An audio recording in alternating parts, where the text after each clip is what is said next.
Chapter 11. Fostering Ability. Developing abilities related to new processes, tools, and job roles will vary from employee to employee. Some will fall naturally into the new way of work, while others may struggle. Managers who use training programs as their primary change management tool might assume that knowledge automatically leads to ability. There are two common pitfalls that can occur with managers who believe that implementing change is equivalent to conducting training. First, training can be ineffective if the trainees were not aware that a change was needed or have no desire to support the change. Second, training employees doesn't always lead to the ability to act in a new way or to use new processes or tools. Knowing how to do something and being able to do something are not necessarily the same thing. Recall the potential barriers for ability covered in Chapter 5, including psychological barriers, physical limitations, intellectual capability, availability of resources, and time.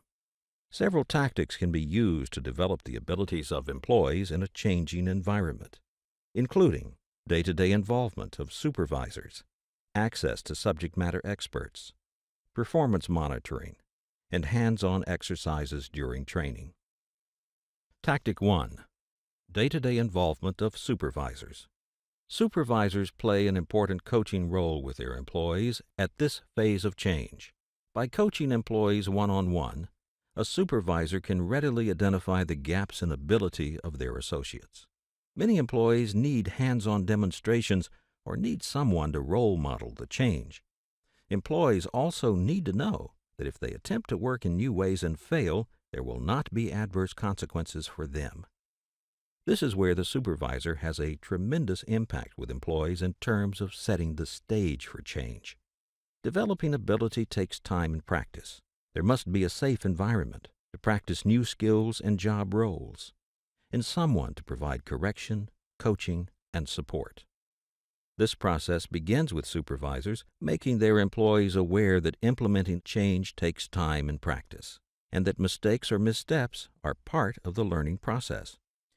Supervisors must then encourage employees to implement the new changes, even if the process doesn't work perfectly the first time. Supervisors must establish a safe way for employees to seek help and to provide feedback when the change is not happening as expected.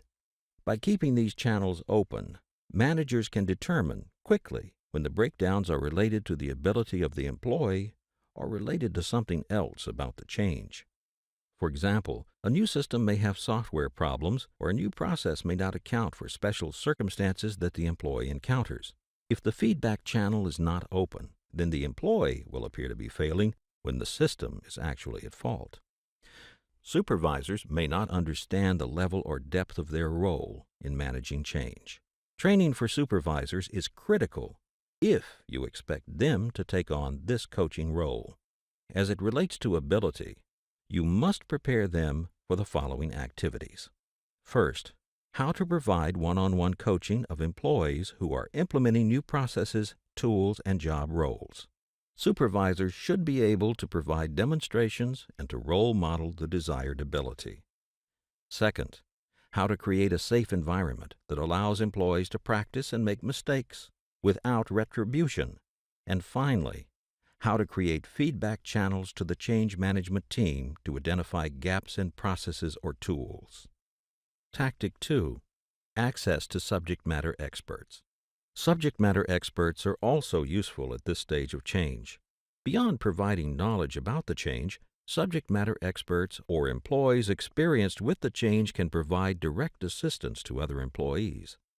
The key to making this work is letting employees know whom to go to for help. Some companies set up a help desk where employees can call with questions. Others provide the names and contact information for mentors or subject matter experts. What is difficult to ascertain during this phase of the change process is whether the barrier to change is ability or incomplete knowledge about the change. Many employees don't learn until the task is immediately in front of them. The access to experts, mentors, and their own supervisor may be filling a knowledge gap more than developing ability. Since each person has to develop the ability on their own, these resources are simply there to assist in that process. For example, if you watch a person learn how to type or developing keyboarding skills, then you can appreciate that you can only do so much to help them. Eventually, people just need time to practice, make mistakes, and find out what works for them. Tactic 3. Performance monitoring. Measurement and performance assessments also play a key role in developing ability. The organization needs to know if the change is being implemented as designed, and employees need feedback on what they're doing well and what areas need improvement. In the absence of measurement and performance assessment, you may never know if employees are developing the right abilities or if the change is taking hold correctly. Many changes stall when problems occur that don't fit the training provided to employees. In these cases, employees either make up new procedures or revert to what they did before. Measurement and performance assessments help supervisors and project team members understand where the change is succeeding and under what circumstances the change is failing. Tactic 4. Hands-on exercises during training. In addition to providing knowledge to employees, effectively designed training programs should include hands-on activities that allow employees to test their newfound knowledge in different work scenarios. Role plays, simulations, and actual hands-on work with new tools and processes allow employees to develop abilities in a controlled environment. Take the example of someone learning how to golf by watching an instructional video compared to playing golf side by side with the local golf pro.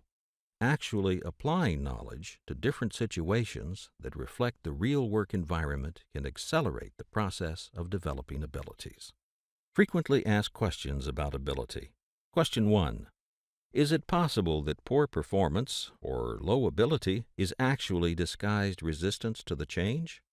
Work slowdowns and poor work performance could be disguised forms of resistance to change. Care should be taken to evaluate the situation with each employee on a one-to-one basis. When trained in change management, supervisors will be able to distinguish one from the other and implement corrective action. Question 2. What do you do with employees who can't perform in the new environment? Recall the example provided about the call center agent who was a poor performer in terms of cross-selling product. In this case, the supervisor made a mistake by assuming that knowledge or ability was the problem. In fact, it turned out that desire was the barrier point. When employees aren't performing in the new environment, the first step is to validate where they are in the ADKAR model and to address the first weak area. This is identified as the barrier point. If the area is ability, then consider how much time has been allowed for the employee to develop new skills. What additional support could be provided to help them make the transition? Remember that change is a process. Some employees will need more time than others. If your corrective action process is not successful over time, then this employee may need to move to another position or seek other opportunities outside of the organization. Summary. Ability is the demonstrated capability to implement the change at the desired performance level. Ability is not equivalent to knowledge, and it is not an automatic outcome of training programs. Project teams should implement several channels to assist employees in the process of developing abilities, including day-to-day involvement of supervisors, so that a coaching relationship is established that creates a safe environment to learn new skills and behaviors.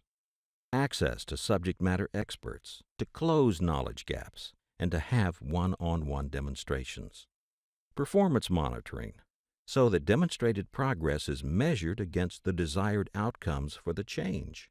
And hands-on exercises during training to provide practice before trying new processes or tools on the job.